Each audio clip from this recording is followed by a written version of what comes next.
أشهد أن محمدًا رسول الله.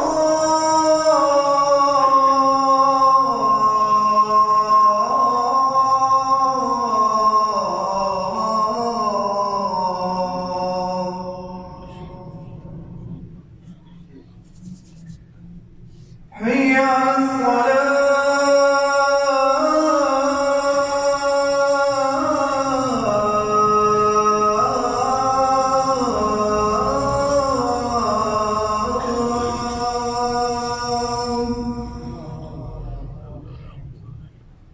حي على الصلاة.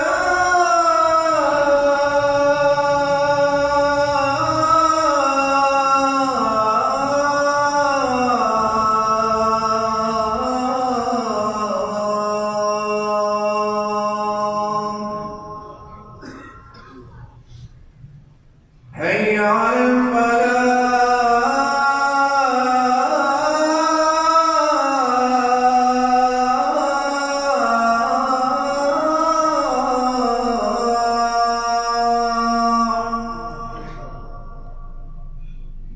حي على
إن الحمد لله نحمده ونستعينه ونستغفره ونعوذ بالله من شرور أنفسنا ومن سيئات أعمالنا من يهد الله فلا مضل له ومن يضلل فلا هادي له أشهد أن لا إله إلا الله وحده لا شريك له وأشهد أن محمدا عبده ورسوله أما بعد فإن خير الحديث كتاب الله وخير الهدي هدي محمد صلى الله عليه وآله وسلم وشر الأمور محدثاتها وكل محدثة بدعة وكل بدعة ضلالة أما بعد فأعوذ بالله السميع العليم من الشيطان الرجيم من همزه ونفخه ونفثه بسم الله الرحمن الرحيم يا أيها النبي إنا أرسلناك شاهدا ومبشرا ونذيرا وداعيا إلى الله بإذنه وسراجا منيرا رب اشرح لي صدري ويسر لي أمري واحلل عقدة من لساني يفقهوا قولي رب زدني علما سبحان ربك رب العزة عما يصفون وسلام على المرسلين والحمد لله رب العالمين. حضرات، ماہ ربیع الاول کی مناسبت نال شان مصطفیٰ صلی اللہ علیہ وسلم دے حوالے نال گفتگو دا سلسلہ جاری ہے. جو آیت مبارکہ خطبہ مسنونہ اندر پڑھی، اس کے اندر جو صفات، جو اسماء، جو خوبیاں حضور علیہ السلام واسطے بیان ہوئی، اس کی وضاحت اور صراحت جاری ہے. اس آیت مبارکہ جو آپ کی آخری صفت بیان ہوئی وَسِرَاجًا مُنِيرًا،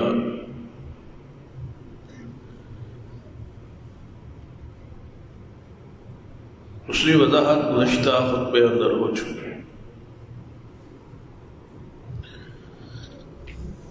دوسری خوبی جو اس آیت میں بیان ہوئی وہ ہے وَدَاعِيًا إِلَى اللَّهِ بِإِذْنِهِ. یہ آپ کی صفت ہے، آپ کی شان ہے اور آپ کی ذمہ داری ہے، اور آپ کی آمد کا جو اصل مقصد ہے وہ اس ایک آیت کے اس ایک جملے اندر، ایک صفت اندر اللہ نے سامو دیا ہے وَدَاعِيًا إِلَى اللَّهِ بِإِذْنِهِ، کہ آپ بلانے والے ہیں اللہ کی طرف بِإِذْنِهِ، ہی اس کے امر کے ساتھ، اس کی وحی کے ساتھ، اس کی اجازت کے ساتھ.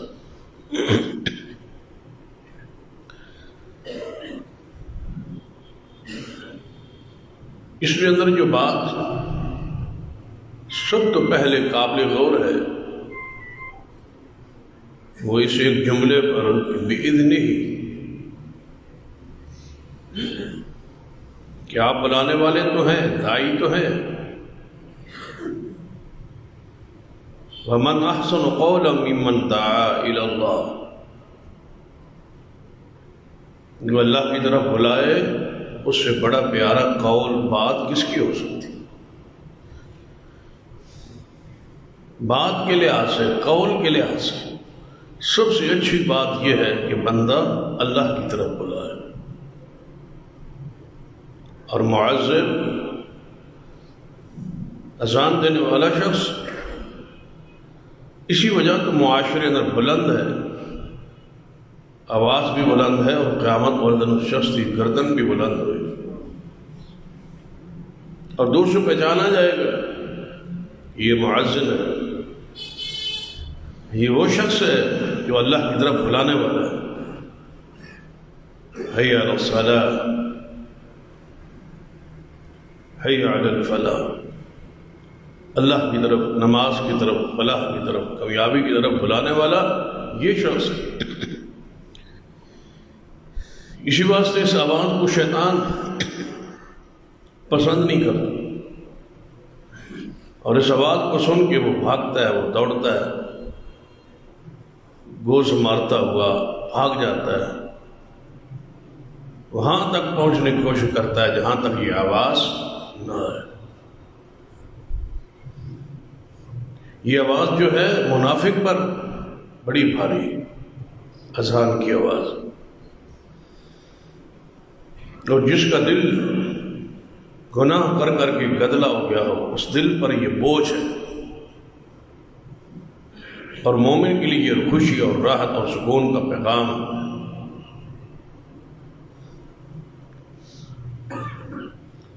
یہ ساری روحانیت جو ہے اس وجہ تو ہے یہ بلانے والا اللہ کی طرف بلا رہا ہے۔ تو نبی رحمت صلی اللہ علیہ وسلم اپنی اس صفت اندر، جس طرح ہر صفت اندر آپ کامل اور مکمل نے، اسی طرح آپ داعی اللہ کی حیثیت سے بھی سب سے اعلیٰ اور بلند۔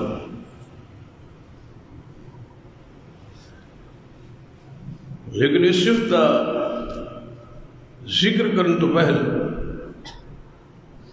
یہ ساتھ جڑا ہوا جو لفظ ہے بِإِذْنِ، اس میں اندر عقیدہ پوشیدہ ہے، دعوت کا انداز پوشیدہ ہے، تقریر کا، واعظ کا، خطبے کا مواد، جو کچھ آپ نے کہنا ہے دینا ہے وہ پوشیدہ ہے۔ بلانے والا تو گانوں کی طرف بلاتا ہے، بلانے والا تو گناہ کی طرف بلاتا ہے، بلانے والا فحش اور بے حیائی کی طرف بلاتا ہے، بلانے والے تو لوگ ہیں جو شرک کی طرف بلاتے ہیں، بلانے والے تو ہیں جو بدعت کی طرف بلاتے ہیں، بلانے والے ہیں جو کفر اور ضلالت اور گمراہی اور گناہ کی طرف بلاتے ہیں۔ لیکن یہاں شرط ہے کہ بلانے والا بِإِذْنِ ہی کی شرط پر، معیار پر پورا اترے، اور وہی کچھ اپنی دعوت میں مواد اور دلائل دے جو اللہ نے آسمان سے نازل کی بِإِذْنِ ہی۔ سب سے بڑے داعی کون ہے؟ محمد مصطفیٰ صلی اللہ علیہ وسلم۔ سب سے بڑے مقرر، سب سے بڑے خطیب، سب سے بڑے عالم، سب سے بڑے دعوت دینے والے محمد مصطفیٰ صلی اللہ علیہ وسلم۔ تو آپ کو پابند کیا گیا شان کے لحاظ سے بھی، مقام کے لحاظ سے بھی، درجے کے بھی لحاظ سے بھی محمد مصطفیٰ صلی اللہ علیہ وسلم جیسا کوئی نہیں۔ اس کے باوجود آپ کی ذات کو اس بات کا پابند بنا دیا گیا کہ بِإِذْنِ نہیں، کہ دعوت دینی ہے میری اذن کے ساتھ، میری اجازت کے ساتھ، میری نازل کردہ دلائل کے ساتھ، میری طرف سے نازل کردہ قرآنی آیات اور احادیث کے تحت آپ نے دعوت دینی۔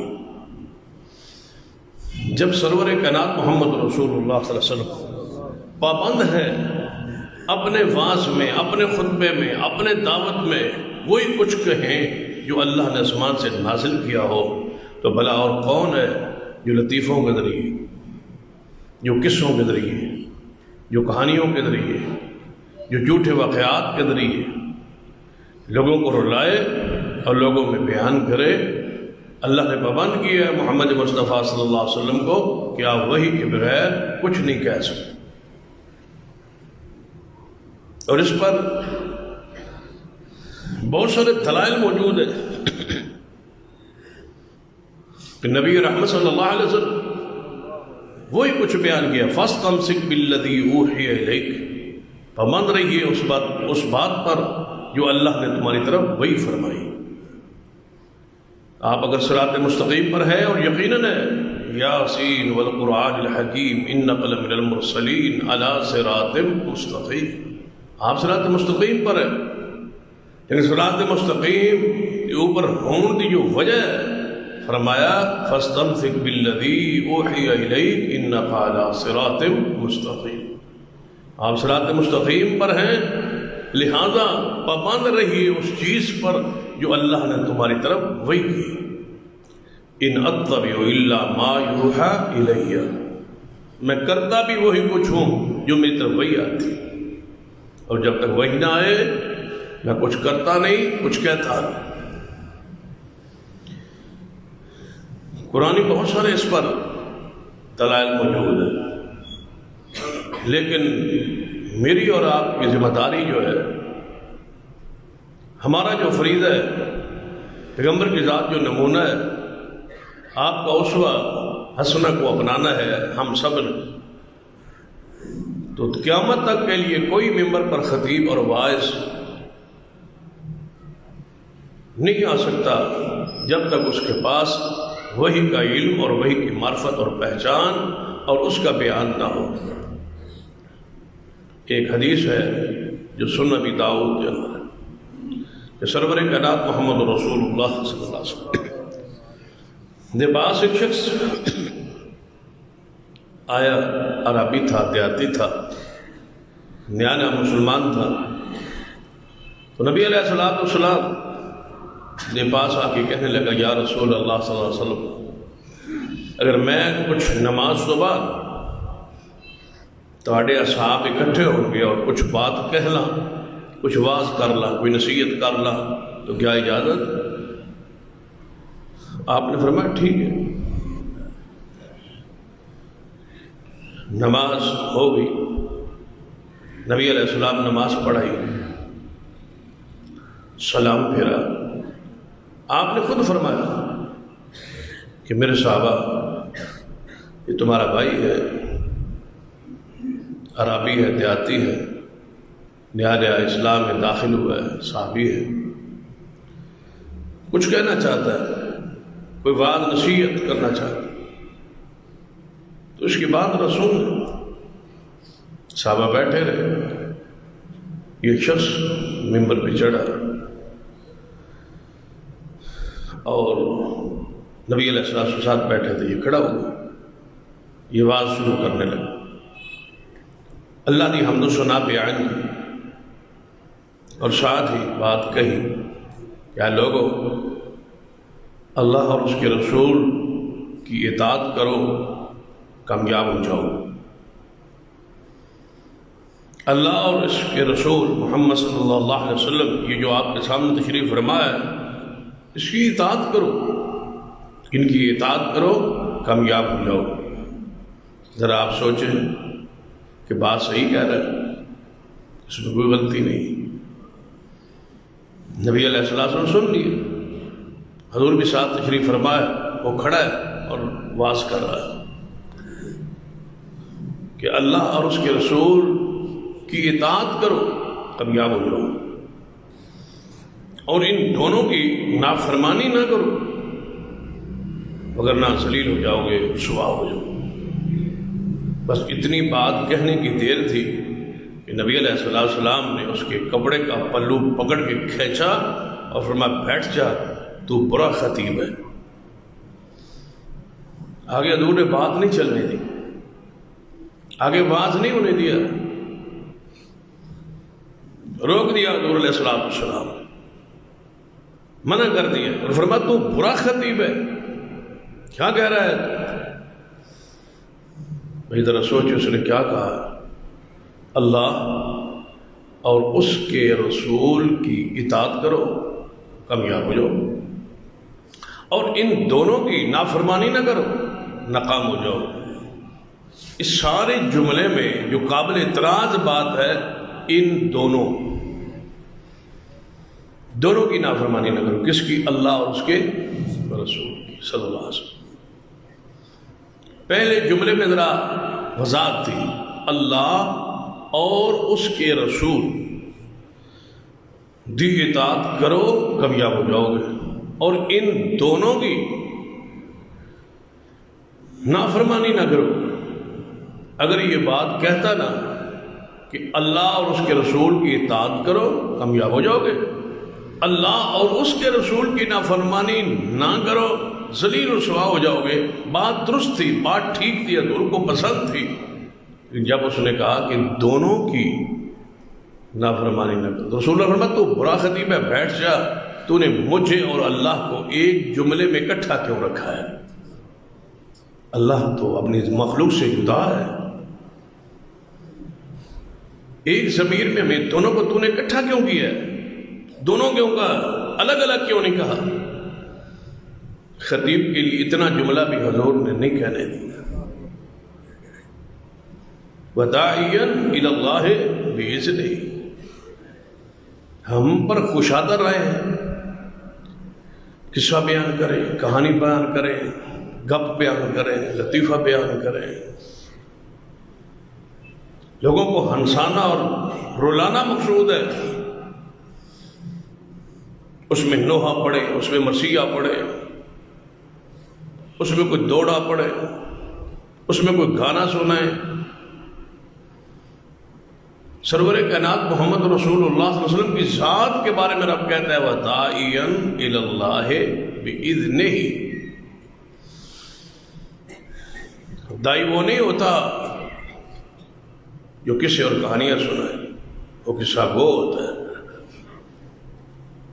دائی وہ ہے جس کے زبان سے صرف قرآن اور محمد مصطفیٰ کی حدیث کا بیان ہو، بس۔ نبی علیہ السلام نے کبھی بھی وحی کے بغیر نہ خطبہ دیا، نہ واعظ دیا، اور نہ ہی نبی علیہ السلام نے کبھی کوئی مسئلہ بنایا۔ وحی پر آپ پابند تھے، اور ساتھ یہ اشارہ بھی دے دیا کہ جو وحی سے ہٹ جائے، جو منہج سے ہٹ جائے، جو عقیدے سے ہٹ جائے، جو خلاف توحید اور سنت بات کرے، اس کو ممبر سے اٹھایا بھی جا سکتا ہے، ہٹایا بھی جا سکتا ہے، اس کو پابند بھی کیا جا سکتا ہے، اس کا پلو کھینچا بھی جا سکتا ہے، اس کو سمجھایا بھی جا سکتا ہے کہ آپ پٹڑی سے اتر رہے ہیں۔ یہ دین نہیں، یہ شریعت نہیں ہے جو کچھ آپ کہہ رہے ہیں اور بیان کر رہے ہیں۔ اسٹیج وہی کا ممبر ہے، اس ممبر پر وہی بیان ہوگی، بس۔ اس ممبر کے لیے وہی نازل ہوئی ہے، اور جب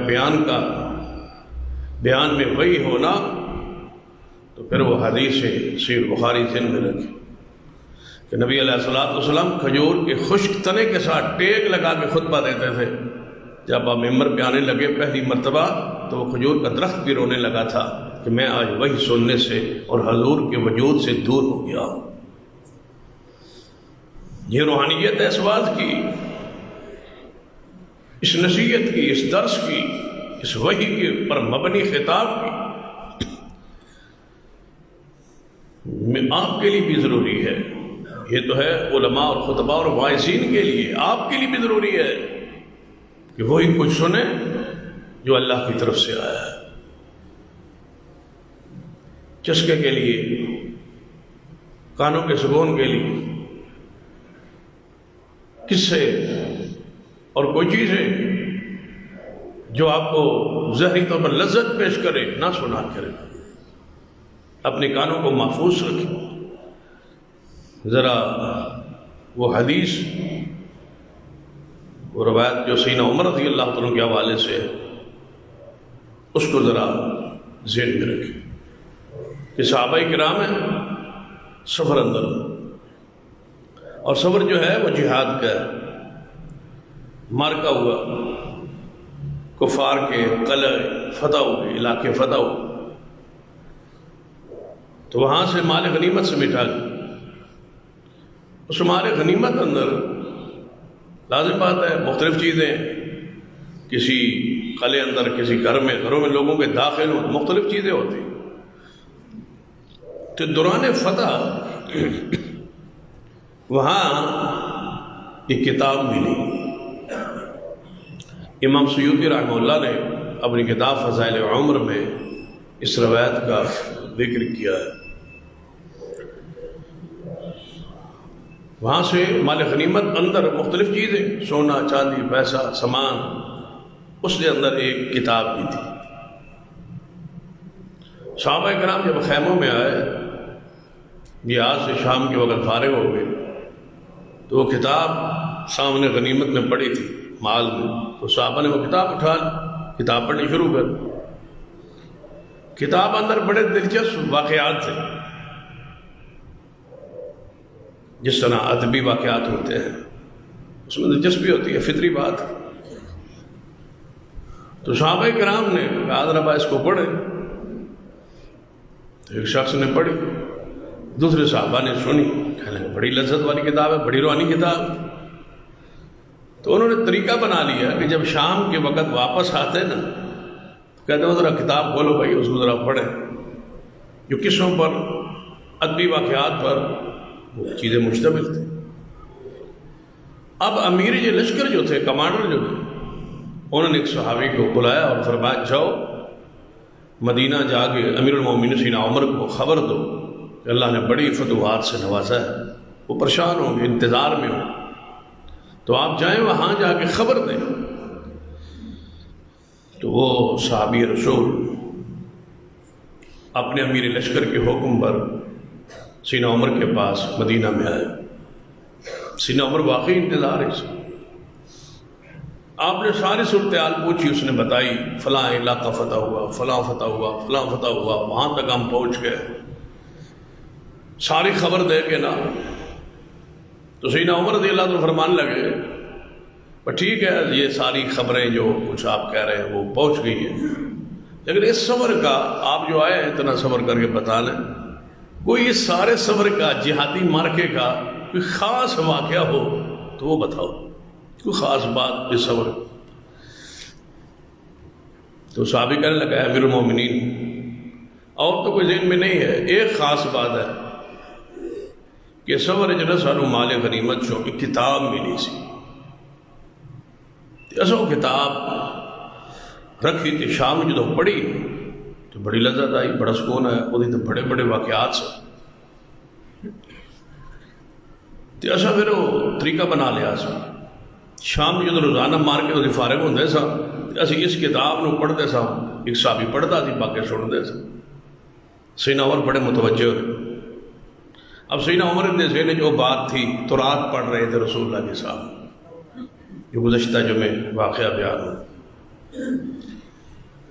تربیت تھی نا پیچھے رسول اللہ، وہ حدیث سامنے یاد آ گئی۔ آپ نے اپنے غلام سے کہا ذرا درہ چوک کے لے آؤ، کوڑا، اور جڑا خبر لے کے آیا سی قاصد فرمایا اس کو ذرا کوڑے دو چار لگاؤ، یہ بھی سنتا رہا ہے نا، ان میں دو چار کوڑے لگاؤ۔ اس نے کہا امیر عمر میرا قصور، میرا جرم، آپ نے کہا واقعہ سنا ہے، میں نے واقعہ سنا دیا۔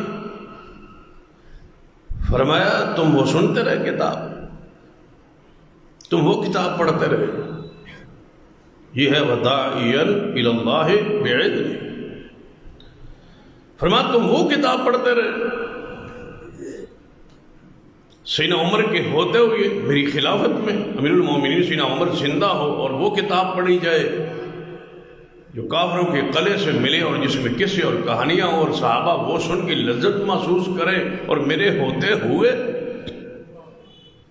تو میں ان کو کوڑے مارو، پھر ان کو واپس بھیجو اور ان سب کو جا کے پیغام بھیجو، امیر لشکر کو کہو کہ تم نے سورہ یوسف رات کو کیوں نہ پڑھی، کیا سورہ یوسف کا واقعہ تمہیں ادب سے بھرا ہوا سارے ادبیات کے جتنے بھی اس میں گوشے ہیں کیا موجود نہیں تھے؟ کیا سورۃ الرحمن نہیں تھی؟ کیا سورہ یوسف نہیں تھی؟ تم نے وہ کتاب کیوں پڑھی؟ قرآن اور سنت کی موجودگی میں تم نے اس کے حساب سے لذت محسوس کیوں کی اور کیوں پڑھی اور کیوں یہ محفل سجائی اور کیوں تم رات کو صحابہ کرام کو منہج اور پٹڑی سے اتار کے وہ کتابیں سننے کے عادی بنا رہے ہو جو اللہ نے آسمان سے نازل نہیں کی؟ وداعیا الی اللہ بعذنہ، ان ساری کتابوں، قرآن پاک ایسی عظیم کتاب ہے جس میں سب کچھ موجود ہے، کیا پڑھنا چاہتے ہیں، کیا سننا چاہتے ہیں، جو کچھ آپ سننا چاہتے ہیں وہ قرآن میں محفوظ اور موجود ہے۔ تاریخی کتنے کتنے واقعات اور قرآن پاک کو اسلوب اور اس کا بیان اور اس کی ترتیب اس کو پڑھے۔ تو سیدنا عمر رضی اللہ عنہ نے کوڑے لگائے اس شخص کو، اور آج سیدنا عمر آج ہے تو بتلاؤ یہ قصے اور کہانیوں پر مشتمل یہ کتابیں جو ہیں ان کی حالت کیفیت کیا ہو؟ تو سب سے پہلے وداعیا الی اللہ کے اندر یہ چیز داخل اور شامل ہے کہ بات ممبر پر ہوئی ہو جو منزل من اللہ ہو، جو محمد مصطفیٰ پابند ہے تو اور کون ہے جس کو چھوڑ دیا جائے اور اسے پوچھا نہ جائے۔ حضور یہ بات کہیں کہ آج کے بعد میں شہد نہیں پیوں گا، اور رب کہے یا ایھا النبی لما تحرم ما احل اللہ لک، اور کون ہے جس کو روکا نہ جائے؟ حضور صحابی کو دیکھ کے ماتھے پر تیوری چڑھائے، عبس وتولی ان جاءہ الأعمى، اور کون ہے، کس کی حیثیت اور کس کا مقام، ولو تقول علینا بعض الاقاویل، سب سے سخت اور سب سے توحید پر اور عقیدے کو پوری طرح قوت بخشنے واسطے یہ آیت ایک ہی کافی ہے، وَلَوْ تَقَوَّلَ عَلَيْنَا بَعْضَ الْأَقَاوِيلِ۔ اے محبوب، اگر آپ وہ بات کہہ دیں اس ممبر پر جو ہم نے نہ کہی ہو، بھلا اس تو بات کوئی گنجائش رہ گئی ہے کسی اور کہانی اور اپنی طرف سے کوئی بات یا لطیفے سنانے کی؟ فرمایا محبوب وَلَوْ تَقَوَّلَ عَلَيْنَا بَعْضَ الْأَقَاوِيلِ، اگر آپ وہ کہہ دیں جو ہم نے نہ کہی ہو، وہی نہ آئی ہو، اذن نہ آیا ہو، امر نہ آیا ہو، اور آپ اس ممبر پر وہ بات کہہ دیں جو ہم نے نہ کہی ہو، تو ہم کیا کریں؟ آپ کے دائیں کندھے سے پکڑ کے آپ کی گردن کو کاٹ کے رکھ دیں۔ یہ قرآن ہے، ہم آپ کے دائیں بازو سے پکڑیں اور شہرک کو کاٹ دیں۔ کوئی بندہ ایسا نہیں ہے میری مخلوق میں اور زمین میں جو آپ کو مجھ سے چھڑا دے۔ حضور کو رب یہ کہہ رہا ہے، تو کیا یہ سارے شہرک کاٹنے والے لوگ نہیں ہیں؟ ان کی حیثیت کیا ہے؟ عام واعظ کی، عام خطیب کی، عام مقرر کی کیا حیثیت ہے کہ وہ کسے سنائے اور کہانیاں سنائے اور ہمیں رلائے؟ رسول رحمت صلی اللہ علیہ وسلم کو روکا جا رہا ہے جو وحی کے پابند ہے، اور میرا ایمان اور عقیدت یہ ہے کہ حضور نے کبھی کوئی بات ایسا کہنی نہیں تھی جو رب کی رضا کے بغیر ہو۔ رب نے بنایا ہی قانون ہے، لیکن بذریعہ محمد مصطفیٰ بنایا کہ خبردار اس ممبر پر بے اذن ہی کو بغیر دعوت نہیں ہے۔ بعض لوگ کہتے ہیں کہ ڈرانے کے لیے جھوٹا واقعہ یا قصہ کوئی کہانی نہیں، کھڑ کے کوئی بیان کرنے تھا کہ لوگ ڈر جائیں، نہیں۔ نذیر کا مقام بھی اس آیت سے، اس جملے سے پہلے آ رہا ہے جو آئندہ خطبے میں ہوگا انشاءاللہ، کہ آپ بشیر بھی ہیں اور نذیر بھی ہیں، اور نذیر کے جو مقام ہے، جو حیثیت، ہم داعی اللہ پہ غور کرتے ہیں، بے اذنی کی توجہ نہیں ہوتی کہ بے اذنی کے اندر پورا دین ہے، پورا اسلام ہے، پوری وحی ہے۔ کوئی داعی بن جانا کوئی آسان نہیں ہے، اس پر شرط ہے بلغوا انی ولو آیہ۔ کیا معنی ہے اس کا؟ بڑی مشہور حدیث ہے کہ ہر بندہ مبلغ ہے جی، ہر بندہ واعظ ہے جی، ہر بندہ خطبہ دے سکتا ہے جی، ہر بندہ ہی پہنچا سکتا ہے، ایک آیت بھی ہو تو اس کو پہنچا سکتا ہے۔ بس ٹھیک ہے، یہ تو سمجھ آ گئی ہے، اصل جو اس کے اندر چھپا ہوا فلسفہ ہے وہ کیوں نہیں سمجھے؟ بلغوا انی ولو آیہ، پہنچاؤ وہی کچھ جو ایک آیت کیوں نہ ہو۔ کیا مانا؟ گھنٹے کا بعد جھوٹ کرتے کرتے، بیان کرتے کرتے نہ کرنا، کسا کوئی نہ کرنا، کسے نہ سنانا۔ بلغوا انی ولو آیہ، ایک آیت ہی بیان کیوں نہ ہو وہی جو آیت ہو۔ اس میں اختصار سمجھ نہیں آ رہی، اس میں جامعیت سمجھ نہیں آ رہی، اس میں عقیدہ سمجھ نہیں آ رہا۔ بلغوا انی، میری طرف سے وہ پہنچاؤ، ایک آیت ہے بس وہ پہنچا دو۔ ایک آیت پڑھتے پڑھتے بندہ گھنٹہ لگا دے اور اس میں کسی اور کہانیاں ساتھ ملا کے کہے بلغوا انی ولو آیہ، میں مبلغ ہوں، ایک آیت ہی آندھی ہوتی وہ بھی دسو، ایک آیت تو آتی ہے بس وہی پہنچاؤ جو آتی ہے، جو آیت ہے وہ پہنچا دو، جو آیت نہیں ہے اس پہ چپ کرو۔ بلغوا عنی ولو آیہ۔ اور حدیث جو ہے نبی علیہ السلام نے وہ بندہ جو مجھ سے حدیث سنے، جو سنی ہے وہ محفوظ رکھے، یاد رکھے، اور جیسے سنی ہے ویسے پوچھا ہے،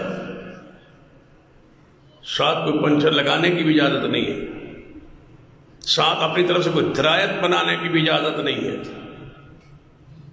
ساتھ اپنی طرف سے کوئی اس کو رنگ دینے کی بھی اجازت نہیں ہے، جیسے سنے ویسے پوچھا ہے۔ یہ بے اذنی ہی کا تقاضا ہے۔ اور نبی رحمت جناب محمد رسول اللہ صلی اللہ علیہ وسلم جب کوئی بات کہتے اس میں اضافہ یا کمی کچھ کرنا ہوتی تو اللہ کی طرف سے وہی آتی، تب ہوتی تھی۔ اللہ کا یہ اختیار، بندے کا یہ اختیار ہی نہیں کہ اس میں اپنی مرضی سے کوئی اضافہ یا کمی کرے۔ ذرا وہ حدیث سنو جو صحیح البخاری، یہ دو حدیثیں آپ نے ذہن میں رکھیں تاکہ بإذن ہی کی اصل جو روحانیت ہے، جو اصل اس کی کیفیت ہے وہ سمجھ آئے۔ کہ اس ممبر پہ چڑھنا اور کھڑے رہنا اور بیان کرنا کتنا مشکل امر ہے، اور یہ ذمہ داری۔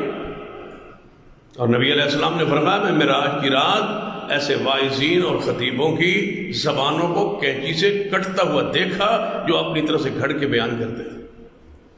نبی علیہ السلام نے انجام بھی دیکھ کے بیان کر دیا ہے، لیکن یہ تو ہے وَنَذِيرًا کے تحت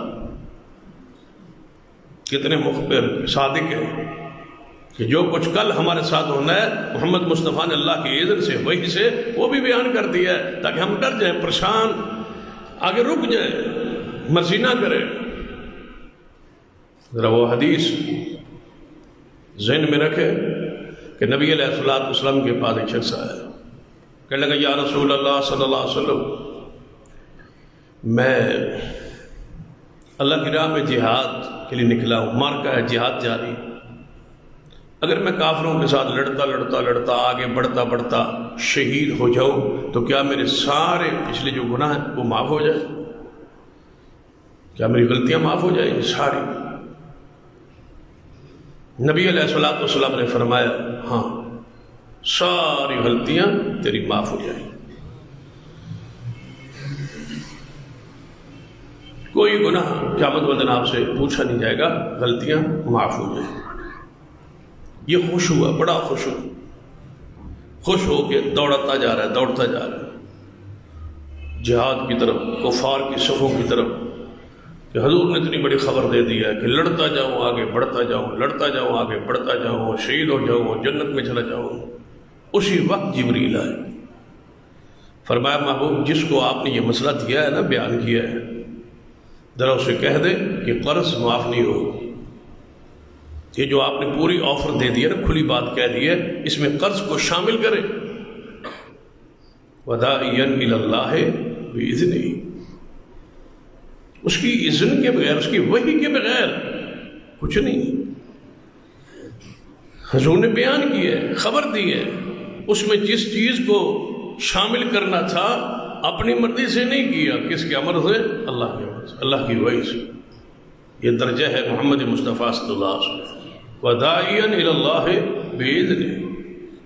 ذرا دوسری حدیث صحیح البخاری، ایک شخص عربی ہے، دیہاتی ہے، یہ شخص آیا، پنڈ والے نے اپنے پنڈ جو سیاح تے سمجھدار بندہ سمجھ کے اینو بھیجا کہ جاؤ حضور علیہ السلام جنہیں نبوت کا رسالت کا اعلان کیا ان سے ملو اور ان سے ذرا تحقیق کر کے دین سیکھ کے آؤ اور واپس آ کے ہمیں سمجھاؤ۔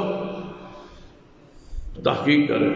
رسول اللہ صلی اللہ علیہ وسلم کا پیغام گیا، وہاں قاصد گیا تھا، حضور کا صحابی گیا تھا دعوت دینے، حضور کا پیغام پہنچانے، اس پوری بستی۔ تو بستی والوں نے کہا ٹھیک ہے پیغام رسول ہمیں پہنچ گیا، لیکن ہم خود اس بات کی تحقیق کریں۔ اپنے جو سیاح تے سمجھدار پڑھے لکھے جسوں کہندے سن سمجھدار، اس بندے کو نمائندہ بنا کے، ترجمان بنا کے بھیجا کہ جاؤ مدینے میں اس محمد مصطفیٰ کو ملاؤ، کہ اس حضور کو پوچھاؤ تمہارا دین اور تمہاری دعوت کیا ہے، ملاقات سے کچھ باتیں اور کھل جائیں۔ یہ شخص وہاں سے اپنی سواری پہ سوار ہو کے یہ مدینے میں پہنچا، مسجد نبی کے سامنے آیا، وہاں سواری سے اترا، سواری کو باندھا اور سیدھا مسجد میں داخل۔ اللہ کا امر کہ وہاں صحابہ کرام حضور کی ساتھ آس پاس بیٹھے تھے، مسجد نبوی بھری ہوئی تھی، یہ شخص اندر داخل۔ جاتے ہی اس نے کہا اے لوگو، اے اہل مدینہ، میں فلاں علاقے سے عربی دیہاتی آیا ہوں اور تمہارے نبی محمد مصطفیٰ جس نے نبی ہونے کا دعویٰ کیا ہے ان سے ملنا چاہتا ہوں، وہ کون ہے تم میں سے؟ تو صحابہ کرام نے کہا اے آنے والے پوچھنے والے، پورے اجتماع پہ نظر خود دوڑاؤ، جو سب سے خوبصورت ہے ہم میں وہ محمد ہے صلی اللہ علیہ وسلم۔ صحابہ بھی تجربہ کرنے لگے، بلا اس کی سمجھداری، اس کا فہم، اس کی عقل مندی کو دیکھتے ہیں۔ اس نے پورے اجتماع پہ نظر دوڑائی تو محبوب کو پہچان گیا۔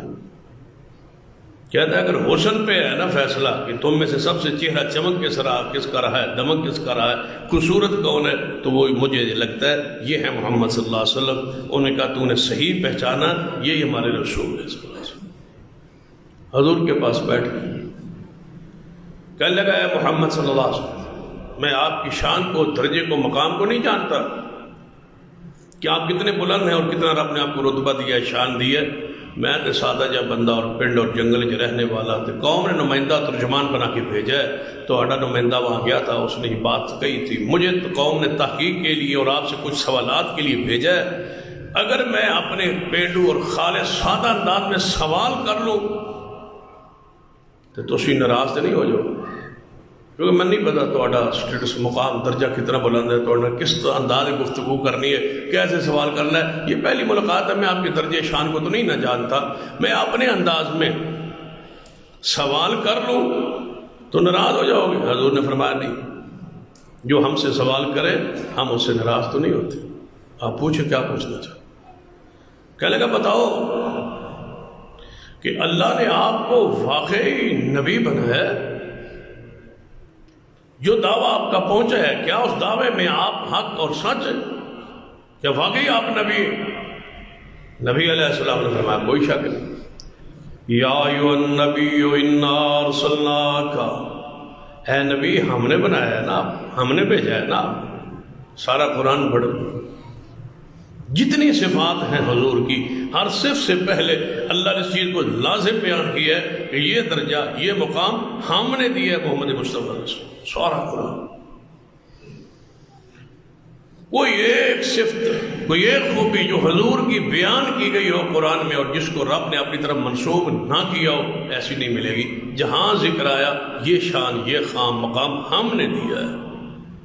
انا اعطیناک الکوثر، ہم نے دیا ہے۔ الم نشرح لک صدرک ووضعنا عنک وزرک الذی انقض ظہرک ورفعنا لک ذکرک، ہم نے بلند کیا ہے ذکر۔ والضحى والليل اذا سجى ما ودعك ربك وما قلى وللآخرة خير لك من الأولى ولسوف يعطيك ربك فترضى، اتنا دے گا تجھے تمہارا رب کہ آپ راضی ہو جائے۔ نون والقلم وما يسطرون ما انت بنعمت ربك بمجنون وان لك لاجرا غير ممنون وانك لعلى خلق عظيم۔ اے محبوب، آپ نے رب کی رحمت اور نعمت اور فضل سے آپ مجنون نہیں ہیں، اللہ نے آپ کے لیے بہت بڑا اجر رکھا ہے۔ وَمَا أَرْسَلْنَاكَ إِلَّا رَحْمَةً لِلْعَالَمِينَ، ہم نے بھیجا ہے آپ، ہم نے بنایا آپ کو رحمت للعالمین۔ معراج کا ذکر آیا، سبحان الذی اسریٰ بعبدہ، پاک ہے وہ ذات جس نے سیر کرائی اپنے عبد کو، جناب محمد صلی اللہ علیہ وسلم کو۔ جتنی بھی صفات قرآن اندر حضور دیا بیان ہوئی نے، اللہ نے اپنے نسبت فرمائی، ہم نے یہ مقام دیا، ہم نے یہ شان دی۔ یہ آیت مبارکہ جس کی تفسیر و توضیح جاری ہے، یا ایھا النبی انا ارسلناک شاہدا ومبشرا ونذیرا وداعیا الی اللہ باذنہ وسراجا منیرا۔ اے محبوب سراج منیرہ ہم نے بنا کے بھیجا، داعی اللہ ہم نے بنایا، اور آپ کو مبشر ہم نے بنایا، نذیر ہم نے بنایا، شاہد ہم نے بنایا۔ انا ارسلناک، ہم نے بنایا۔ فرمایا اللہ نے مجھے نبی بنایا ہے۔ نبی خود نہیں بنتا، خود دعویٰ نہیں کرتا، نبی کو رب بناتا ہے، رب بھیجتا ہے۔ اور پھر اس نے اعلان کیا میں نے محمد کو بھیج دیا ہے، اب قیامت تک کسی کو نہیں بھیجوں گا۔ یہ بھی اعلان اس نے نہیں کیا، رب نے اس کے بعد بنایا ہی نہیں، بنانا ہی نہیں، ضابطہ ہی کلوز ہو گیا ہے، قانون ہی ختم کلوز کر دیا گیا ہے کہ اب قیامت تک اللہ کسی کو نبوت دے کے دنیا میں نہیں بھیجے۔ جس کو ملنی ہے وہ حضور سے پہلے، عیسیٰ ابن مریم آئیں گے لیکن نبوت حضور سے پہلے وہ لے چکے ہیں اور دنیا میں آ چکے ہیں۔ اللہ کسی کو نبی نہیں بنائے گا، کسی کو رسول نہیں بنائے گا، اس باب کو ہی کلوز کر دیا گیا۔ تو نبی علیہ السلام نے فرمایا ہاں اللہ نے مجھے نبی بنایا۔ صحابی کہنے لگا، رابی کہنے لگا، محبوب جی میں کس طرح تحقیق میں جاؤں، کس طرح آپ کو دلیل آپ سے پوچھوں، کیا دلیل ہے کہ آپ کو اللہ نے نبی بنایا؟ دعویٰ تو ہے آپ کا، لیکن دلیل کی تہ تک اندر میں کس طرح پہنچاں گا؟ میں نہیں پہنچ سکتا، لیکن تھوڑا چہرہ ویکھ کے محسوس ہوتا ہے کہ تھوڑا چہرہ جھوٹے انسان ہوندا نہیں۔ ایسا خوبصورت چہرہ، چمک نور والا چہرہ جو ہے وہ کسی جھوٹے انسان کا نہیں ہوتا۔ جھوٹے پر تو پھٹکار اور دھتکار اور نحوست چھپ اچھائی ہوتی ہے چہرے۔ چلو آپ کو رسول بنایا گیا، نبی بنا کے بھیجا گیا ہے جی۔ کہنے لگا ہے محمد صلی اللہ علیہ وسلم تھوڑے چہرے تو اندازہ ہوتا ہے، اور تو میرے پاس کوئی دلیل نہیں، آپ کا دعویٰ ہے کہ اللہ نے آپ کو رسول بنایا ہے۔ بس اتنا تحقیق کے لیے ذرا دل کے اطمینان کے لیے پوچھنا چاہتا ہوں کہ قسم دے سکتے ہو؟ قسم دے دو، اللہ کا نام لے کے ذرا قسم اٹھا دو۔ نبی علیہ السلام نے فرمایا من اس ذات کی قسم ہے جنہیں آسمان و زمین بنائے کہ اللہ نے منو نبی بنایا۔ یا ایھا النبی انا ارسلناک، ہم نے بھیجا ہے آپ کو۔ محبوب علیہ السلام نے قسم اٹھائی ہے۔ رابی کہنے لگا محبوب جی کلمہ پڑھا لو، مسلمان بنا لو۔ کلمہ پڑھیا دار اسلام میں داخل ہویا ہے، عرض کرتا ہے محبوب جی میں کلمہ تے پڑھ لیا، مسلمان ہو گیا، تھوڑے صحابیت دے دائرے اندر آ گیا۔ میں دسو اسلام اندر کوئی اور چیز جیڑی مجھ پہ لاگو ہوئے، فرض ہوئے، میں نے کوئی فردی چیزاں دس دیو تے اسی بڑے دور رہنے جنگلی رہنے تے مال مویشی پالنے تے روزانہ ساڑھے کل مدینے تے نہیں آیا جاتا، تھوڑے کل مشکل ہے کہ اسی پہنچ سکی۔ اتنا دین میں دس دیو جس پہ عمل کرو اور قیامت وال جنت میں تمہاری اطاعت کی وجہ سے تمہاری ملاقات ہو جائے، رہیں گے تو جنت میں پھر سکون سے، اطمینان سے، جہاں محمد مصطفیٰ صلی اللہ علیہ وسلم ہو، جنت میں رہیں۔ کہنے لگا ٹھیک۔ نبی علیہ السلام نے فرمایا 5 وقت نماز پڑھنی پڑے گی۔ یا رسول اللہ صلی اللہ علیہ وسلم ایک کلمے سمجھ آ گئی کہ کلمے تو بات توڑے دین اندر اسلام اندر نماز ضروری ہے، نماز پڑھاں گا کچھ اور۔ آپ نے فرمایا اگر مال تیرا نصاب نہ پہنچ جائے تو زکوٰۃ، اپنے مال میں سے مخصوص نصاب ہے زکوٰۃ کا، اس کو دینا پڑے۔ محبوب علیہ السلام سے عرض کرنے لگے یا رسول اللہ صلی اللہ علیہ وسلم ایک قلبی سمجھ آ گئی کچھ اور۔ آپ نے فرمایا پورے سال اندر ایک مہینہ یہ تیری زندگی اندر آ جائے تو ماہ رمضان کے روزے۔ کہنے لگا کچھ اور۔ فرمایا اگر اللہ توفیق دے، استطاعت دے، سفر دی تے بیت اللہ دا حج زندگی اندر ایک مرتبہ۔ کہنے لگا کچھ اور بیان کیجئے۔ فرمایا یہی میرا دین ہے، یہی اسلام ہے، یہی دین ہے۔ کہنے لگا بس یہی دین ہے۔ حضور نے فرمایا بس یہی دین۔ کہ اٹھیا ہے تے اٹھ کے آندا ہے محبوب جی واللہ لا ازید علی ھذا ولا انقص۔ اے محبوب جی جس طرح تساں اپنی نبوت رسالت تے قسم چکی ہے، میں یہ قسم چکیا نہ جو تھوڑی زبان تو سنیا ہے نہ ادھے وچ کمی کراں گا نہ اضافہ کراں گا۔ وداعیا الی اللہ باذنہ، اللہ کے امر کے ساتھ، اللہ کی اجازت کے ساتھ، اللہ کے اذن کے ساتھ، اللہ کی وحی کے ساتھ، وہی پر قائم رہوں گا۔ حضور وہی کے ساتھ بیان کر رہے ہیں اور وہ جواب میں کہہ رہے ہیں وہی پر قائم رہوں گا، اس دین پر قائم رہوں گا۔ قسم ہے اس اللہ کی جس نے آپ کو حق کے ساتھ بھیجا ہے، نہ اضافہ کروں گا نہ کمی کروں گا۔ پورا دین یہی ہے، وداعیا الی اللہ باذنہ، نہ اضافہ نہ کمی، اسی پر قائم رہوں گا۔ جو محمد مصطفیٰ صلی اللہ علیہ وسلم کی زبان پاک تو سنے، سن کے اٹھ کے تے قسم چک کے پیچھا نو چل پہ اپنی قوم ال، اپنی بستی ال۔ نبی علیہ السلام نے فرمایا میرے صحابہ افلح ان صدقہ دخل الجنہ ان صدقہ، یہ قول تے پکا تے سچا رہا تے میں محمد بشارت دے نا اللہ انہوں جنت ہی داخل کرے۔ یہ جنتی ہے شخص جو کہہ رہا ہے میں نہ دین میں اضافہ کروں گا نہ کمی کروں گا۔ اس لیے بدعت حرام ہے کہ وداعین اللہ بإذنہ، حضور پابند ہیں وہی کے۔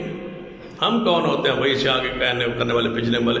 حضور نے کام نہیں کیے، صحابہ نے نہیں کیے، یہ بدعت ہے اور بدعت حسنہ ہے جی، کہتے ہیں حرج کیے، اس میں حرج کیا ہے، اس میں حرج کیا ہے؟ اگر حرج نہ ہوتا تو حضور کرتے، حضور نے نہیں کیا تو یہی تو سب سے بڑا حرج۔ وداعین اللہ بإذنہ کا معنی کیا ہے، مفہوم کیا ہے؟ دعوت وہی جو بإذنہ ہی ہو، دعوت وہی جو وحی میں ہو، عمل وہی جو وحی میں ہو۔ نبی علیہ السلام کا یہ شخص صحابی اٹھا، یہ جملہ کہہ کہ مسجد نبوی تو باہر نکلے، اپنی سواری پہ سوار ہوا، مدینے تو باہر نکلے آئے۔ ایک وہاں زمین کے اندر چوہے کی بہت بڑا وہاں بل موجود تھی، وہاں سے اس کی سواری گزرنے لگی، اس کا پاؤں سے سمجھا نرم زمین ہے، وہاں پاؤں رکھا تو وہ چوہے کی بل میں وہ گھوڑے کا پاؤں داخل ہو گیا اور گھوڑا گرا اور یہ شخص اوپر سے گر کے فوت ہوا۔ واپس نہیں پہنچا مدینے میں، اور مدینے سے نکلا واپس نہیں پہنچا اپنی بستی، نماز پڑھی نہیں، وقت آیا نہیں، روزہ رکھا نہیں، ماہ رمضان آیا نہیں، حج نہیں کیا، زکوٰۃ نہیں دی، یہ شخص فوت ہوا۔ صحابہ اکرام آئے محبوب جی وہ ابھی جڑا شخص آیا تھا نا وہ تو بار سنا ہے گرا ہے اور فوت ہو گیا۔ نبی علیہ السلام آؤ چلیں ذرا اس کو دیکھیں، حضور بھی چلے آ رہے ہیں، صحابہ اکرام بھی چلے آ رہے ہیں، پہنچے دیکھا سواری اس کی گھوڑا قریب کھڑا ہے اور یہ زمین پہ گرا ہوا فوت ہو چکا ہے۔ نبی علیہ السلام مٹی پہ بیٹھ گئے، زمین پہ بیٹھ گئے، خود بیٹھ کے اس کے چہرے کو، سر کو اٹھایا، اپنی گود میں رکھا اور مٹی چھاڑ رہے ہیں۔ اور ایک روایت میں ہے نبی علیہ السلام نے اس کے ہونٹوں کا بوسہ دے کے فرمایا میرے صحابہ جس نے جنتی دیکھنا ہو اس شخص کو دیکھے۔ اور دوسری حدیث میں ہے کہ نبی علیہ السلام آیا میں نے دیکھا جنت کی حوریں سے انگور پیش کر رہی ہیں، جسے جنتی دیکھنا ہے اس کو دیکھو۔ کیا کیا ہے اس نے؟ واللہ لا ازید علی ھذا ولا انقص، نہ کمی کروں گا نہ دین میں اضافہ کروں گا۔ ہماری ذمہ داری دین بنانا نہیں ہے، دین پہ عمل کرنا ہے۔ جو نازل ہو چکا ہے، جو سمجھا جا چکا ہے، اس سمجھ اور فہم محدثین اور صحابہ کی روشنی میں عمل کرنا ہے۔ دین بنانا ہماری ذمہ داری نہیں ہے، دین بن چکا، آسمان سے نازل ہو چکا، مکمل ہو چکا، اس کا سمجھ بھی آ چکی، اور سمجھ جو آیت حدیث کا معنی تھا وہ صحابہ نے سمجھ لیا، سمجھ کے بیان کر دیا، عمل کر کے دکھا دیا۔ اب قیامت تک صرف عمل باقی ہے اور کوئی چیز باقی نہیں۔ نہ بنانا ذمہ داری ہے، نہ جو سمجھ ہے صحابہ کی اس کے مطابق آگے بڑھنا ہے آپ نے۔ یا ایھا النبی انا ارسلناک شاہدا ومبشرا ونذیرا وداعیا الی اللہ، بلانے والے اللہ کی طرف محبوب نے کمال کی ہے دائی کی حیثیت سے۔ اگر سمجھنا ہے تو سرور کائنات محمد رسول اللہ صلی اللہ علیہ وسلم کا پہلا واس ذرا سن لیجیے، جب آپ پہاڑی پہ کھڑے ہو کے اپنی پوری قوم اور برادری کو بلا رہے تھے، کیا اس سنت کو کبھی ہم نے زندہ کیا ہے؟ یہ بات تو ہم کہتے ہیں کہ جی ساری برادری اہل حدیث نہیں ہے، ساری برادری کی شرک میں ہے، جی بدعات میں ہے، بس اسی پر مطمئن ہے، اسی پر خوش ہیں آپ بتلانے میں۔ بس کیا ان تک دین پہنچانے کی کوئی ذمہ داری آپ پر ہے یا نہیں؟ کیا حضور کی پہلی سنت یہی نہیں ہے کہ اپنی قوم اور برادری کو بلا کے دعوت کھلا کے اپنے دین کی خالص دعوت پیش کرنا یہ سنت ماجورہ نہیں ہے؟ یہ سنت ہم نے چھوڑ نہیں دی؟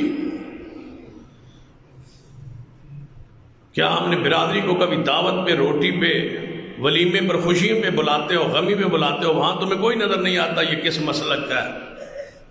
کسی مسلک کا ہو، کسی عمل کا ہو، کسی عقیدے کا ہو، سارا مربع اکٹھا ہوتے ہے شادی میں، خوشی میں، غمی میں۔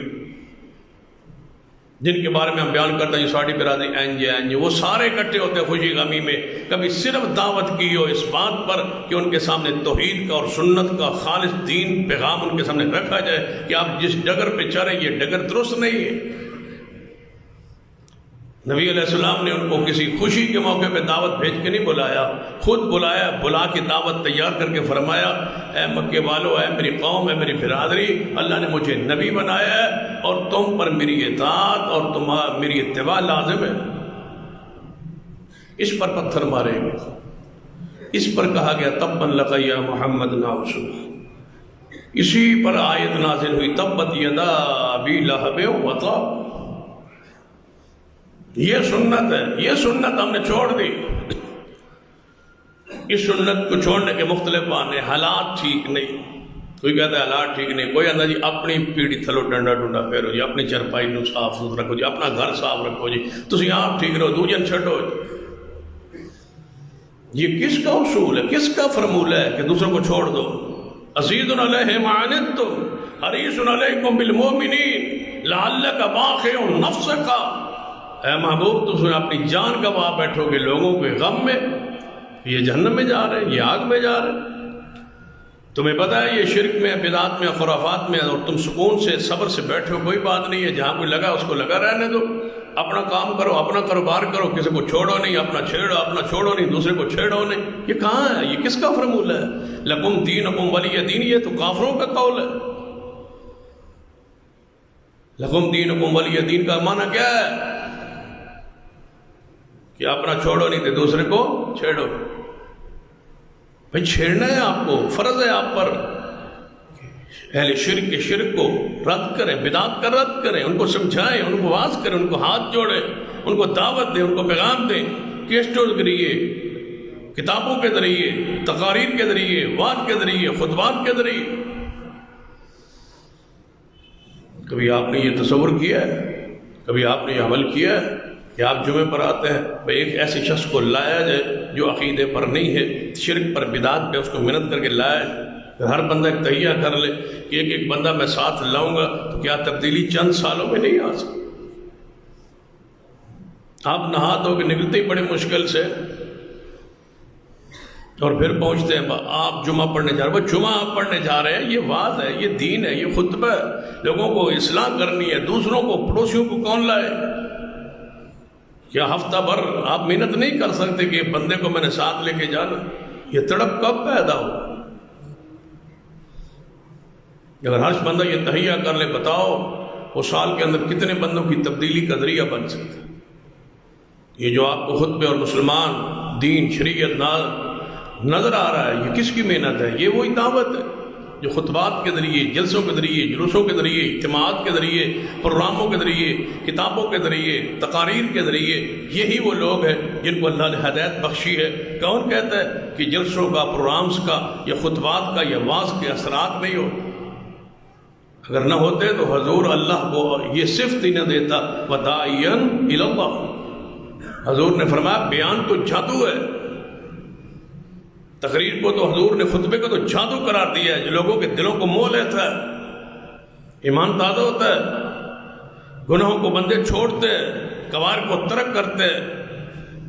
کتنے ہی لوگ ہیں جو خطبات سے اور دروس سے، علماء کے خطبات اور دروس سے لوگ سبرے، ان کو آپ ہزاروں لاکھوں کی تعداد میں موجود ہے. کون اس کا انکار کرتا ہے؟ اثرات نہ ہوتے تو خطبہ سننا اور دینا فرض نہ ہوتا. یہ جبری وعد اللہ نے ہفتے بعد رکھا ہی اس لیے ہے کہ اس کو سننا ہے. نماز کی زور کی رکعت 4 ہے، جمعے کی 2 ہے. فرمایا 2 رکعت پڑھ لو لیکن خطبہ سننا فرض کیا ہے تاکہ 8 دن تمہارے ایمان کی حالت میں گزرے. یہ خطبے کے اثرات 8 دن قائم رہیں گے. پھر آپ عالم کے پاس آ کے بیٹھ کے خطبہ پھر سنیں. وَدَاعِيًا إِلَى اللَّهِ بِإِذْنِهِ. دار ارقم میں خفیہ ایک ایک بندے کو لایا جاتا، حضور وہاں واعظ کرتا. گھر بنایا ہوا تھا، ایک دفتر بنایا ہوا تھا جسے دار ارقم کہتے ہیں. وہاں حضور بیٹھ جاتے، صحابہ گھیر کھار کے بندے کو لاتے اور وہاں بٹھاتے اور حضور سے ملواتے اور حضور کو سنواتے، اور لوگ حضور کو دیکھ کے، سن کے اسلام قبول کرتے. کیا یہ طریقہ، یہ سنت مہجورہ، متروکہ نہیں، چھوڑ دی نہیں؟ کیا نبی علیہ الصلوۃ والسلام اوقاس کے میلے پہ نہیں پہنچ گئے تھے؟ میلہ تھا بڑا، عرب میں مکہ میں بہت بڑا میلہ، اوقاس کا میلہ لگتا تھا. حضور میلے میں پہنچ گئے. کیا وہاں شرکت کے لیے؟ نہیں. وہاں قوالی کو سننے کے لیے؟ نہیں. وہاں ان کی حمایت کے لیے؟ نہیں. ایک چوک پہ کھڑے ہو کے لوگ یا ایھا الناس قولوا لا الہ الا اللہ، لوگوں نے پتھر مارنے شروع کیے. ابو لہب پیچھے سے پتھر مار کے کہہ رہا ہے اس کی نہ سننا، اس کی بات نہ سننا. محبوب پھر بھی سنائے جا رہے ہیں وداعیا الی اللہ. طائف کا مشکل ترین دن آیا تھا، اس کو پڑھ کس لیے گئے تھے؟ کاروبار کرنے کے. طائف میں انگوروں کے باغ تھے، وہ لینے کے لیے، وہ دینے کے لیے، وہ کھانے کے لیے. طائف میں گئے تھے، سرداروں کے پاس گئے تھے، دعوت دین کو دیا تھا. لوگوں نے نوجوان پیچھے لگا دیے، چولیوں میں پتھروں نے بھر لی. حضور کو مارتے، خون بہتا، جوتیوں میں خون جم جاتا. حضور پھر بھی کہتے کہ لولو لا الہ الا. آج تو ویسے ہی تبلیغ آسان ہے، خرچ بھی ہے، خدمت بھی ہے، سٹیج بھی ہے، عوام بھی ہے، کھانے کا انتظام بھی ہے، پھولوں کے ٹوکرے برسائے بھی جا رہے ہیں. یہ حضور کی تبلیغ ہے، حضور کی دعوت. پڑھ لے نبی علیہ الصلوۃ والسلام سفر ہجرت، کتنا مشکل ترین سفر ہے ہجرت میں، لیکن مدینے جاتے جاتے مکہ سے چلے 8 دن کا سفر ہے. تقریباً بعض مورخین نے، محدثین نے 14 کے قریب، بعض نے 18 کے قریب لوگ راستے میں جن کو حضور دعوت دے کے صحابی بنا کے، مسلمان بنا کے مدینے پہنچے. ورنہ ڈر کے نکلا ہوا ہو، چھپ کے نکلا ہوا ہو، سواریوں پہ سوار ہو، سفر میں دعوت یاد ہوتی. ام معبد، سراقہ بن مالک، سیدنا عبیدہ، یہ ساری شخصیات جو ہیں راستے سفر میں حضور کی دعوت پر اسلام قبول کیا ہے. قباء میں پہنچے، مدینہ میں قباء بستی میں پہنچے، مدینہ سے باہر. تو حضور کا 8 دن کا یہ سفر، تھکاوٹ کا سفر، پہاڑیوں کا سفر، اونٹوں پر سفر. جانتے ہی سب سے پہلے کیا ہم آرام کریں؟ 8 دن 10 دن تو بندہ یار اتنا لمبا سفر کر کے آیا ہے. آپ کو تو کسی دوسرے شہر میں سے ہو گیا، شام کو درس ہو تو آپ نہیں آتے. وہ جی میں گیا سا، جی میں اتھے گیا سا، جی میں اتھے گیا سا، میں اتھے گیا سا، لہٰذا میں درس نہیں سن سکتا، میں اتھے گیا سا. اور کہیں میں نے وہ ساتھیوں کے سروے بھی کیا نا، اپنی کانفرنس جو 2 اکتوبر کو ہوئی، کئی ساتھیوں سے مقامی یاد کی، کئی ساتھیوں سے پوچھا تو سناؤ کانفرنس کیسی ہوئی؟ وہ میں تو جا ہی نہیں سکے، یعنی میں جا ہی نہیں سکا. کیوں؟ ایک بندہ آتا ہے مینوں یاد ہی نہیں رہی، مینوں یاد ہی نہیں کہ کانفرنس ہے. ایک آتا میں بول گیا سا، خیال ہی نہیں. ایک کہتا ہے میں باہر گیا سا تو پھر اتوں آیا تو پھر واپس آیا، پھر میں آنا سی لیکن میں نے پھر خیال ہی نہیں رہا. عجیب حالت ہے، عجیب کیفیت، یاد نہیں ہے. حضور سفر کر کے، مبارک سفر کر کے ہجرت کا پہنچے ہیں، پہلے دن ہی آپ نے آتے ہی مسجد کی بنیاد رکھ دی ہے، مسجد قباء کی. دعوت کا یہ سلسلہ اللہ اس میں برکت رکھے. کچھ دنوں بعد یہاں قیام کے بعد مدینہ کی طرف رخ کیا، راستے میں بنو سلیم کے پاس سے گزرے، وہاں حضور کا نماز کا وقت ہو گیا. حضور نے فرمایا چلو یہاں بھی مسجد کی بنیاد رکھتے. یہاں 10 سال ہو گئے پنڈوں میں 1 2 4 بندے لے کے پھرتا ہے، مسجد نہیں بناتا. جمعے والے دن کسی اور پنڈ میں نکل جاتا ہے، آگے پیچھے جناب وہاں بیٹھ رہا ہے، نمازیں ادھر ہی پڑھ رہا ہے، سارے بدعات و خرابات میں پھنسا ہوا ہے. وہ جی ساڑھے پنڈ مسجد کوئی نہیں، تو مسجد نہیں ہے تو تم کہاں؟ بیچو نا اپنے معاملات، اپنی زمین بیچ دو، زمین کا کچھ حصہ بیچ کے مسجد کھڑی کر دو نا، چھپر کوئی بنا لو نا، کوئی کچی بنا لو نا، مسجد تو کھڑی کرو. اچھی چودھری کے علاقے جمعہ تھا میرا وہاں کا 2 4 سال پہلے. جمعے کے بعد 2 3 ساتھی آ کے ملے مجھے، وہ کہہ رہے جی وہ ہمارے گاؤں میں مسجد نہیں، ہم نماز پڑھ لیں دوسری مسجد میں، دوسروں کے پیچھے نماز پڑھ لیں، ہمارے پنڈ مسجد کو نہیں. میں کہ تھوڑے پنڈ مسجد کو نہیں، تھی کہہ دو تم نماز کتنے پڑھو گے؟ تھوڑے پنڈ جی مسجد ہی کوئی نہیں، تو پھر تم نماز کتنے پڑھو گے؟ جی نہیں دوجیاں دیا ہیں ساڑھی کوئی نہیں. تو میں کہ تمہیں کتنے سال ہو گئے؟ حدیث میں کہا 9 سال. تو میں کہ ہجے تک مسجد نہیں پڑھی، تو پھر پوچھنے کی لوڑ کیڑی؟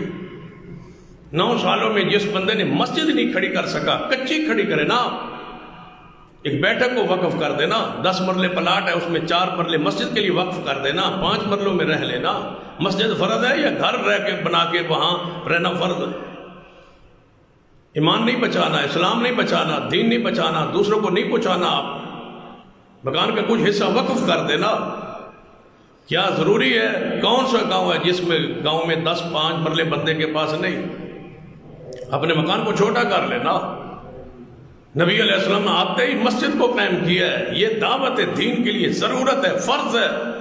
مسجد کے بغیر رہنا جرم ہے، حرام ہے۔ جہاں مسجد نہیں ہے وہاں رہتے کیوں ہے؟ ہجرت کر جائیں، مکان بیچ دیں، اس بستی میں چلے جائیں جہاں مسجد موجود ہے، اور اگر نہیں ہجرت کرنا چاہتے تو پھر وہاں مسجد کھڑی کریں۔ کوئی کہتا ہے جی وہ پنڈ دے وچ کو نہیں، باہر کی سائڈ تے مسجد بن جاتی، اس واسطے ایسا نہیں بنائی۔ وہ اس واسطے کیوں نہیں بنائی؟ بنائیں۔ وداعیا الی اللہ باذن قباء، بنو سلیم، مسجد نبوی، تینوں کی بنیاد رسول اللہ نے ایک ایک دن میں رکھی ہے۔ پہنچتے گئے ہیں بنیاد مسجد۔ مسجد کے بغیر مچھلی پانی کے بغیر رہ سکتی ہے؟ جس طرح مچھلی پانی کے بغیر نہیں رہ سکتی، اس طرح مومن مسجد کے بغیر نہیں رہ سکتا۔ مسجد فرض ہے، ضروری ہے، بنائے جہاں جہاں پر ہے، کھڑی کریں مسجد۔ عمارت بعد میں بنتی رہے، چھپر بنا لیں، خیمہ لگا لیں، نماز قائم کریں۔ جہاں حضور سفر میں جاتے، ایک رات قیام کرنا ہوتا، حضور فرماتے یہاں پڑاؤ ڈالو، خیمے بنا لو، خیمے لگا لو، اور سب سے پہلے خیمہ مسجد کا لگانا جہاں 3 وقت کی ہم نماز جماعت کے ساتھ پڑھیں۔ حضور سفر میں قیام میں خیمہ لگا دیں۔ وداعیا الی اللہ بعز، اللہ کی طرف دعوت دینے والے تھے اور کامل دعوت دی ہے آپ نے۔ مزید اس پر آئندہ خطبے۔ اقول قولی ھذا واستغفر اللہ لی ولکم ولسائر المسلمین وآخر دعوایا الحمد للہ۔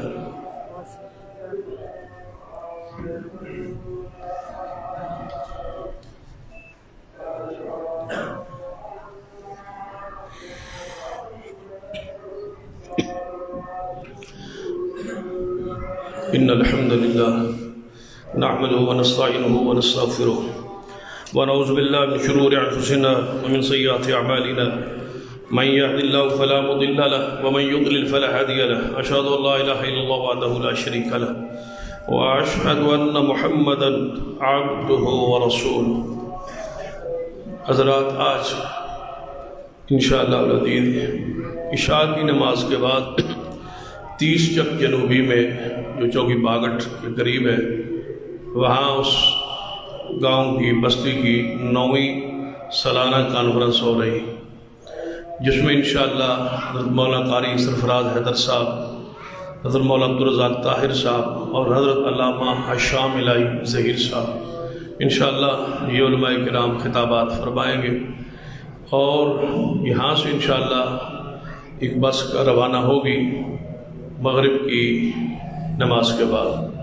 اور آپ کے علم میں ہے کہ اکثر کانفرنسوں میں آپ کا پردہ جو ہے وہ جماعت کا طالب علم جو ہے وہ رکھ لیتے ہیں، طلباء پہنچ جاتے ہیں تو سمجھتے ہیں کہ مقام یاد کی جماعت آ گئی۔ تو آج طلباء جو کہ چھٹیوں پر ہیں، تو آج آپ کے پردہ رہنے کا دن ہے، اس کے لیے ضروری ہے کہ آپ کو جانا پڑے گا مقامی جماعت۔ مقامی جماعتیوں سے، یوتھ فورس کے جوانوں سے گزارش ہے کہ وہ تیاری کریں، اور مغرب کی نماز کے بعد یہاں سے قافلہ روانہ ہوگا۔ سارے احباب اس قرآن میں ضرور شرکت فرمائیں۔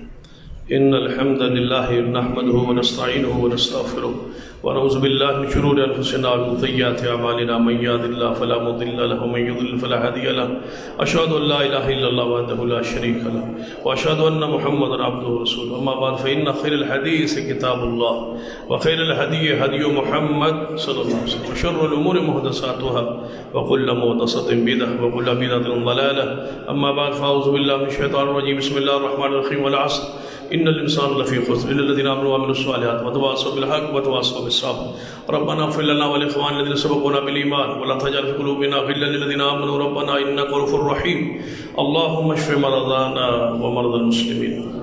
اللهم رب اعوذ بالباس رب الناس واشفع انت شافي لا شفاء الا شفاءك وشفاء لا يغادر سقما. اللهم اعز الاسلام والمسلمين، اللهم اعز سائر المسلمين. سبحان ربك رب العزة عما يصفون وسلام على المرسلين والحمد لله رب العالمين.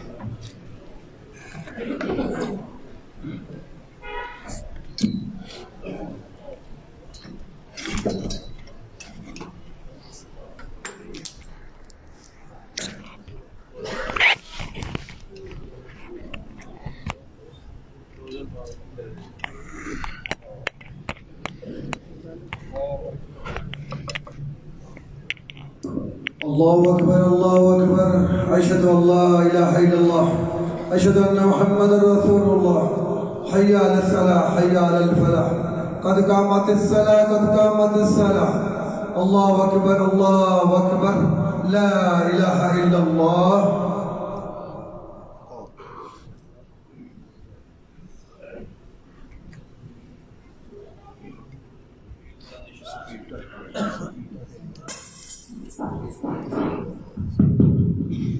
مل جائے اور ملا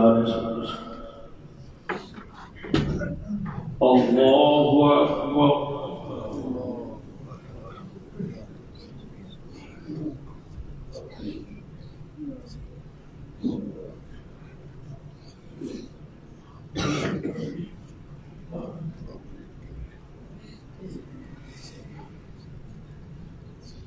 الحمد لله رب العالمين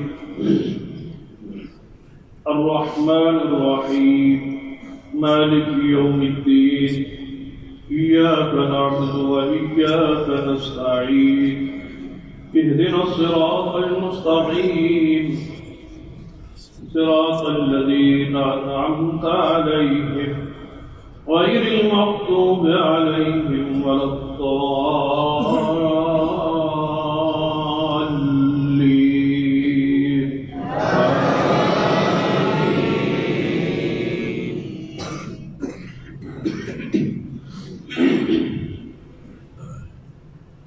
سبح اسم ربك الأعلى الذي خلق وسوى والذي قصر فهدى والذي أخرج المرعى وجعله غثاء فلا تنسى إلا ما شاء الله إنه يعلم الجهر وما يخفى ويسرك لليسرى فذكر إن نفعت الذكرى سيذكر من يخشى.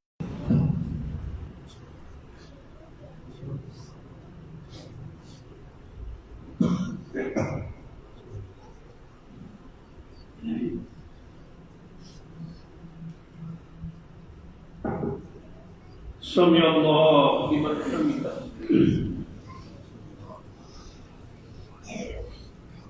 الله أكبر.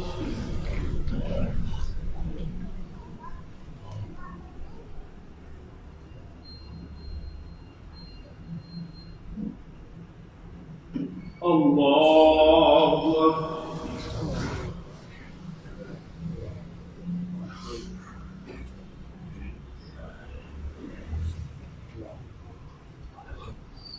الله أكبر.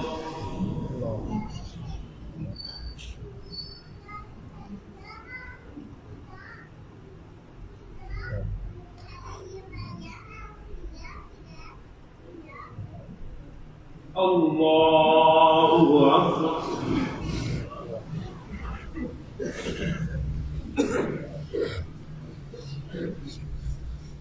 الحمد لله رب العالمين الرحمن الرحيم مالك يوم الدين إياك نعبد وإياك نستعين اهدنا الصراط المستقيم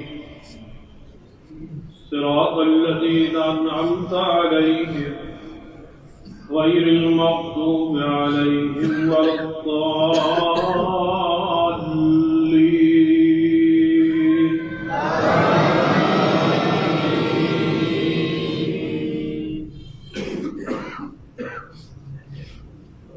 هل أتاك حديث الغاشية عاملة ناصبة تصلى نارا حامية تسقى من عين آنية ليس لهم طعام إلا من ضريع لا يسمن ولا يغني من جوع وجوه يومئذ ناعمة لسعيها راضية في جنة عالية لا تسمع فيها لاغية فيها عين جارية فيها سرر مرفوعة وأكواب موضوعة ونمارق مصفوفة وزرابي مبثوثة أفلا ينظرون إلى الإبل كيف خلقت وإلى السماء كيف رفعت وإلى الجبال كيف نصبت وإلى الأرض كيف سطحت فذكر إنما أنت مذكر لست عليهم بمسيطر إلا من تولى وكفر فيعقبه الله العذاب الأكبر إن إلينا إيابهم ثم إن علينا حسابهم الله أكبر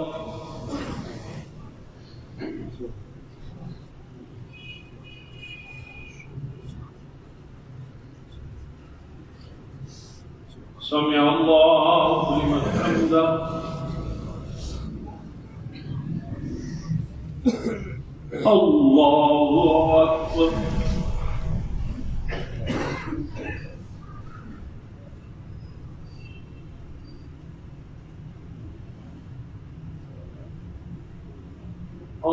الله أكبر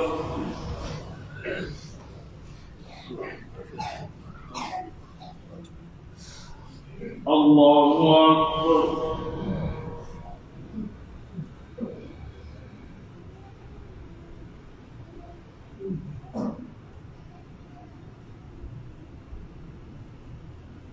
الله أكبر